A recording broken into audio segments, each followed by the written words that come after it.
Russia has taken over the rotating presidency of the United Nations Security Council, sparking furious reaction in Ukraine. Kyiv's foreign minister, Dmytro Kuleba, called it a, quote, slap in the face for the international community.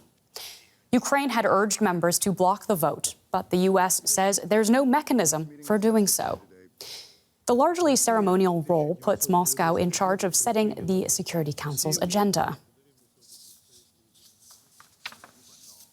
So for more on this, let's speak with Mike Martin, a former British Army officer, now with King's College London. Mike, so Ukraine obviously deeply unhappy about this. Can you tell us what this is going to mean for Ukraine with Russia in charge of setting the agenda?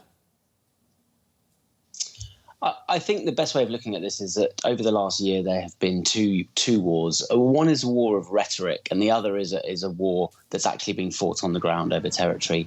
And as we've seen over the last year, there has been a lot of rhetoric. There's been lots of talk of nuclear weapons. There's been lots of talk of all sorts of things, and most of them haven't come to pass. So if I were Ukraine, of course they have to protest about this, but I don't think it will amount to very much on the ground, which is where the real fight is being fought.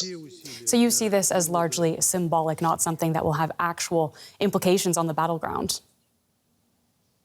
That's correct. So, for example, Russia can set the agenda of the Security Council, so they might bring a motion that is in their favour. But there are other, three of the other members of the Security Council, Britain, France and the US, are firmly on Ukraine's side. They all have veto power. So really it is just a war of words that nothing will come of it. Now, the latest intelligence report from British defense experts says that Russia has failed to take further control of the Donbass region. What do you make of their assessment? I largely agree. Since January, we've seen the Russian spring offensive. It just started earlier. And over that time, they've been focusing in the east, but particularly on Bakhmut, which your viewers will be aware of. And they've really taken, single figures, square kilometers of territory at a cost of tens of thousands of troops. And now we're starting to hear of some shortages of key bits of equipment. So, for instance, anti-armor weapons on the Russian side. And what this means is that they've spent a huge amount of resources, largely wasting the manpower that they mobilized last autumn for very little gain.